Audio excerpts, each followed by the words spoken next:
La mondialisation est aujourd'hui au centre des débats, mais est rarement définie.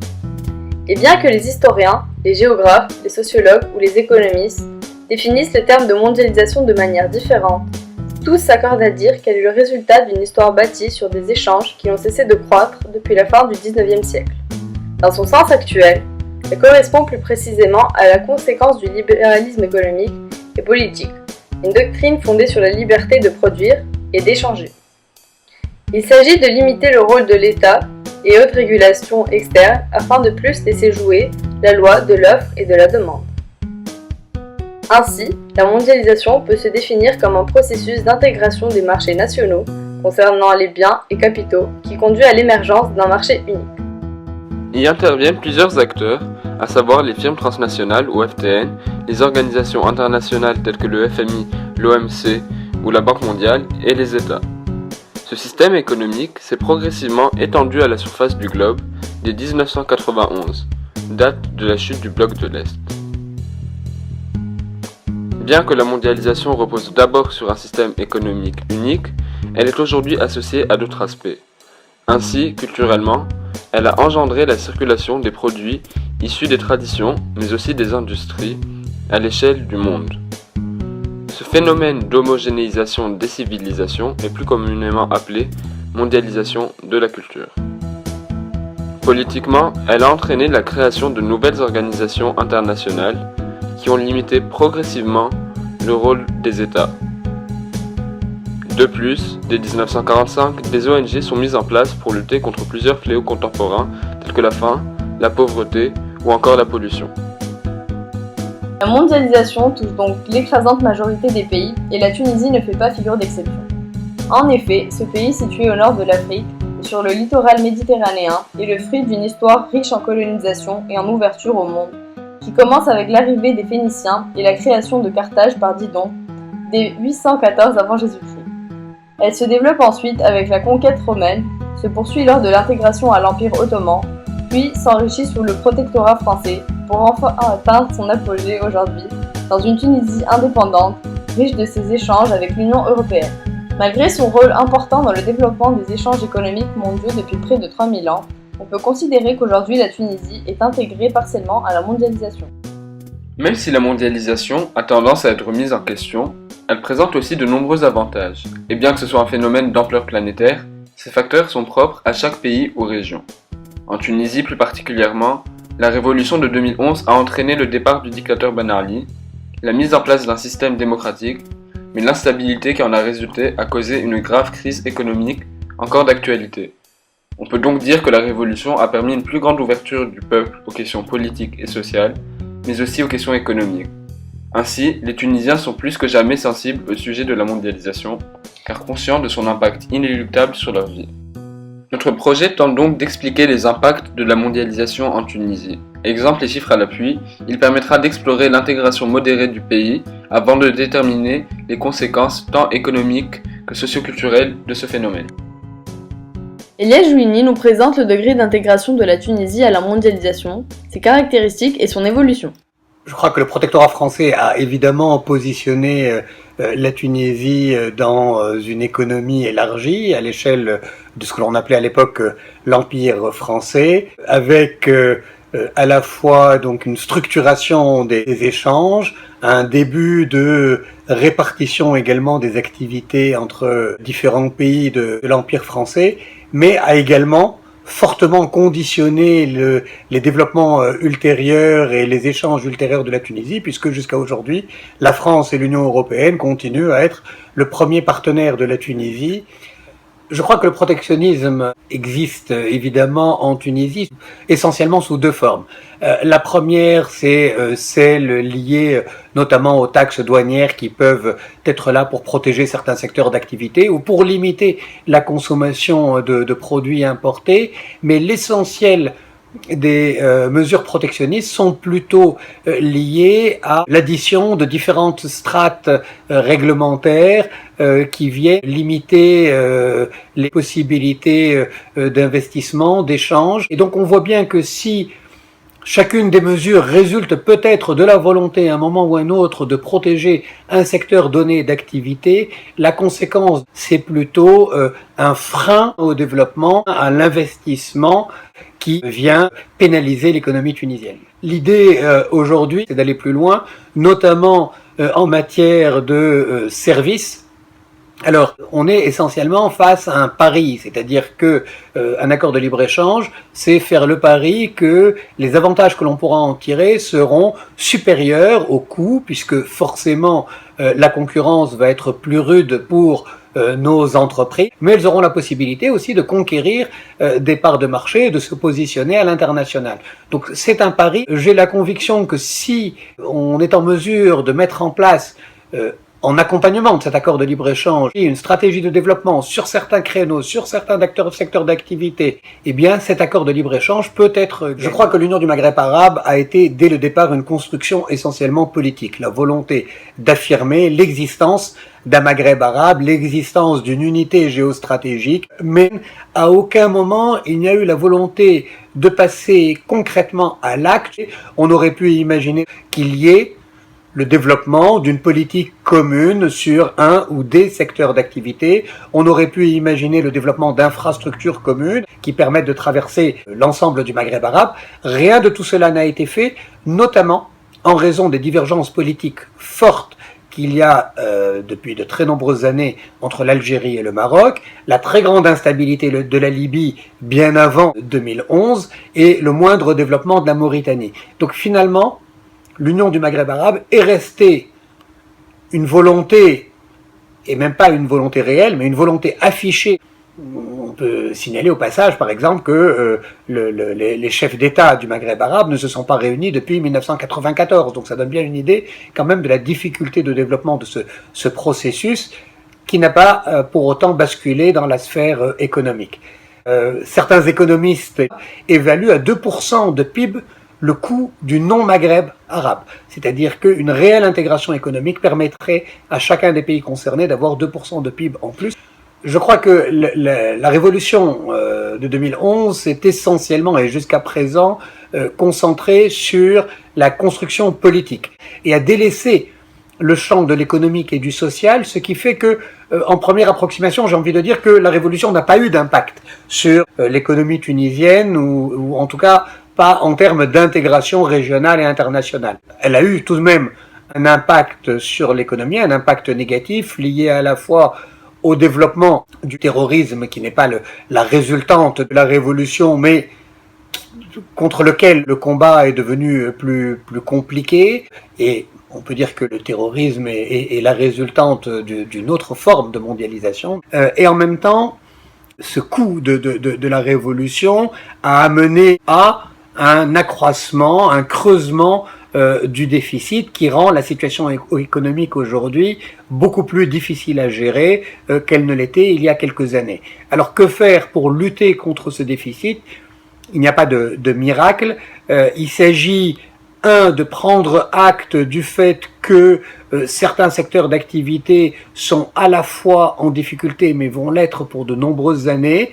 C'est le cas notamment du tourisme. Cela suppose d'identifier des créneaux porteurs et sur ces créneaux-là, il va falloir faire de grands efforts structurés, développer une stratégie pour permettre à notre économie de gagner des parts de marché, de conquérir des marchés nouveaux pour pouvoir petit à petit ramener de la prospérité et réduire le déficit actuel. Mounet Ben Ahlima nous présente un des secteurs créés par la mondialisation en Tunisie, le tourisme.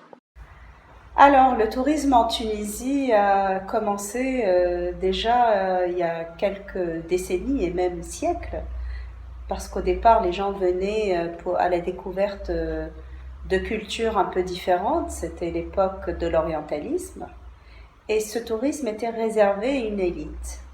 Et ce qui s'est passé après l'indépendance surtout, c'est la démocratisation du tourisme, où on a commencé par une volonté politique affichée du pouvoir de l'époque, à construire des hôtels sur le bord du littoral et à communiquer sur les attraits du pays. Donc on a construit des écoles hôtelières, on a exproprié beaucoup de terrain sur le littoral pour faire des hôtels. Et nos attraits, c'est surtout qu'on est parmi les plus belles plages de Méditerranée. L'autre attrait est une grande proximité par rapport à l'Europe. On a énormément de sites classés patrimoine mondial par l'UNESCO. Des villages berbères, des médinas, le musée du Bardo, où il y a la plus grande collection de mosaïques romaines au monde. Et pendant toutes ces années, on a eu une absence quasiment de concurrence en Méditerranée. Ce n'est que vers la fin des années 80, début des années 90, qu'on a commencé donc à avoir d'autres pays touristiques en Méditerranée. Depuis la révolution de 2011, l'ambiance générale, c'est un marasme au niveau du tourisme. Donc, on a toujours été autour de 7% du PIB en Tunisie. En 2015, on pense que le poids du secteur ne dépassera pas les 4% du PIB. On a 45% des hôtels qui sont fermés en ce moment, hiver 2015. On a fait moins 65% d'entrées, moins 40% des recettes en euros. Et tout ça, évidemment, à cause d'un contexte d'insécurité générale et des médias qui sont focalisés sur la Tunisie de par le processus de transition démocratique. Alors, sauver le tourisme, oui, bien sûr on peut, mais sûrement pas le tourisme qu'on a fait jusqu'à maintenant. Le tourisme est à revoir totalement, il est à repenser. Le modèle a prouvé le fait qu'il est inadapté par rapport aux enjeux actuels. Aujourd'hui, le touriste a changé et la Tunisie n'a pas changé sa façon de voir le tourisme. Les tour opérateurs, c'est un métier qui va bientôt disparaître parce que le touriste veut être libre. Et ça, c'est pas possible par une offre qui le bloque pendant une semaine avec un charter.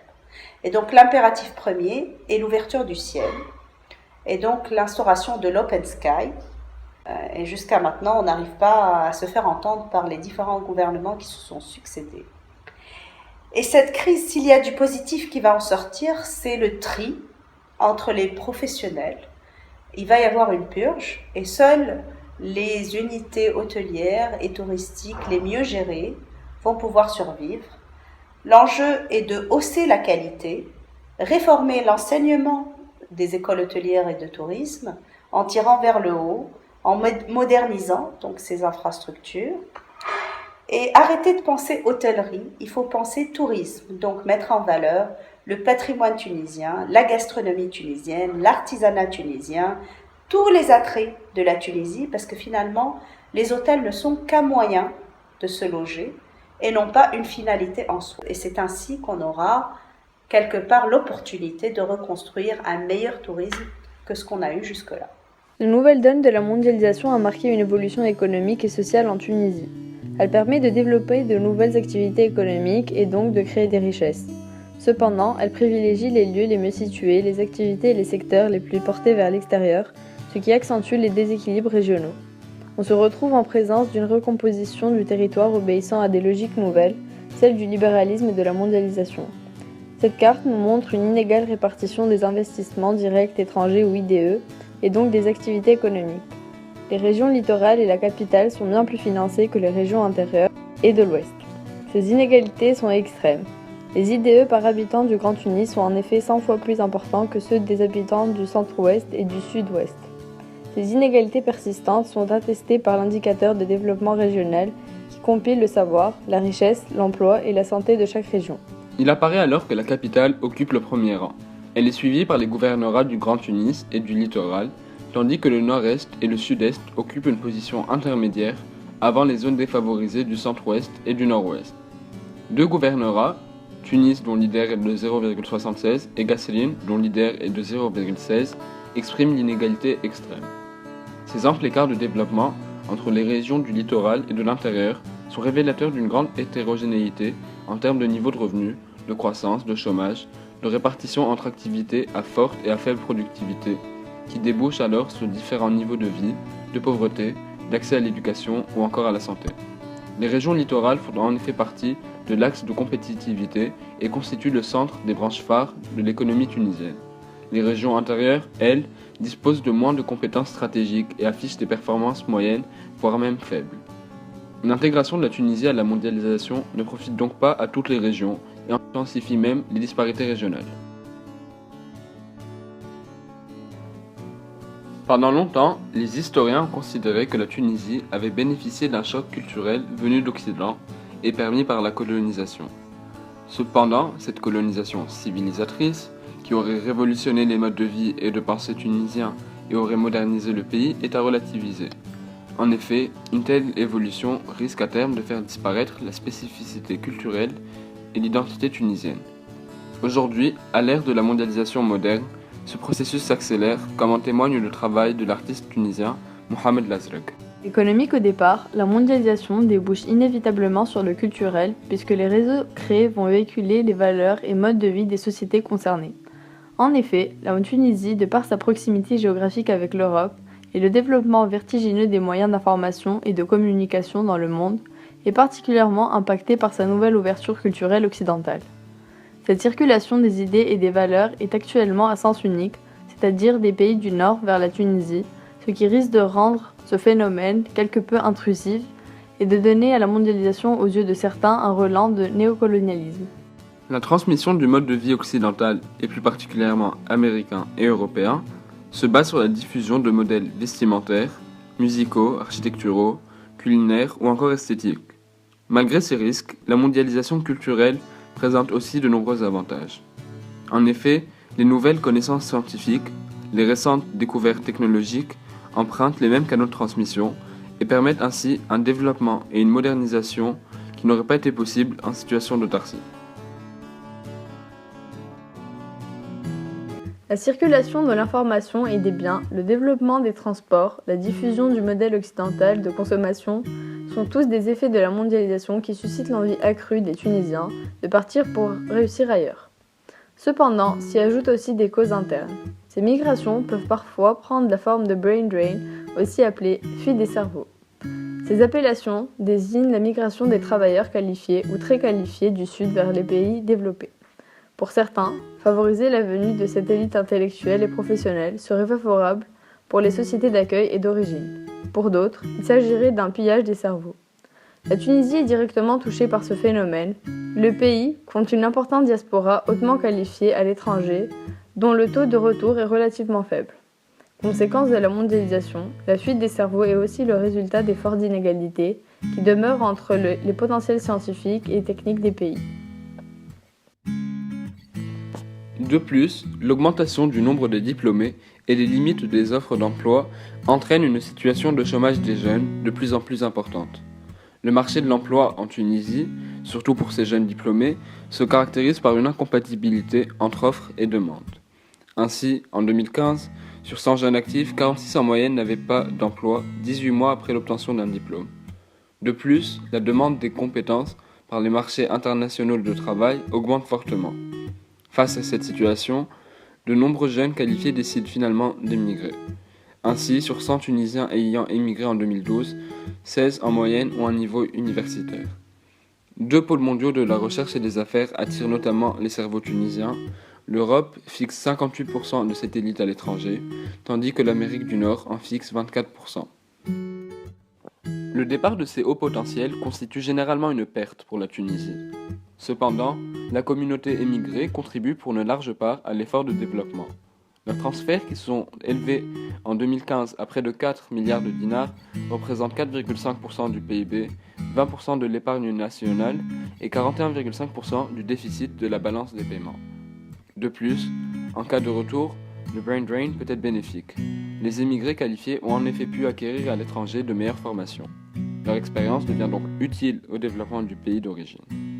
Ces cerveaux immigrés balancent donc entre les avantages d'un exil volontaire dans les pays développés et le devoir de contribuer au développement de la Tunisie.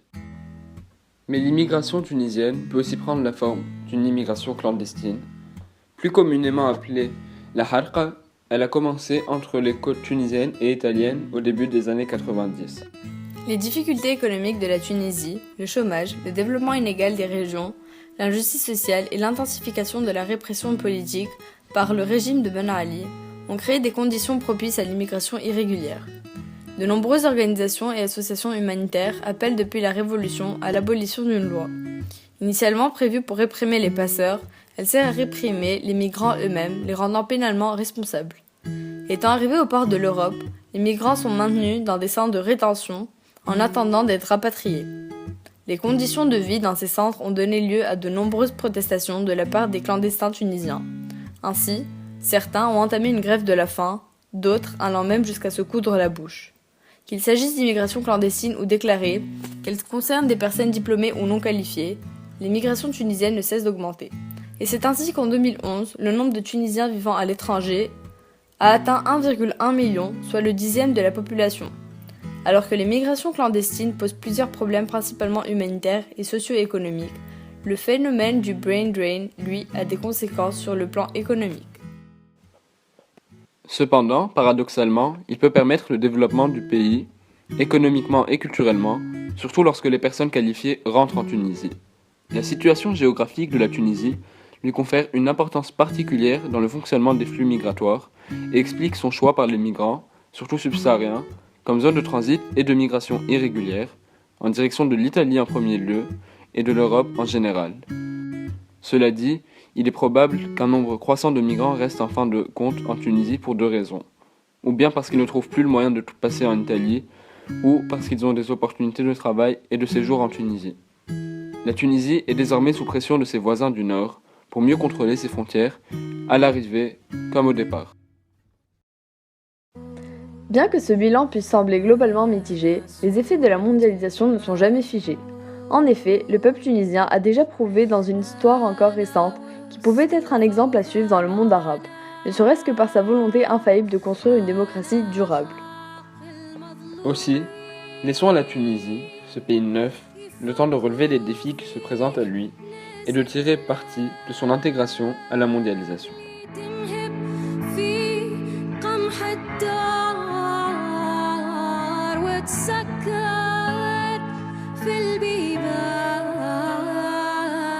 قدام وجه الأفكار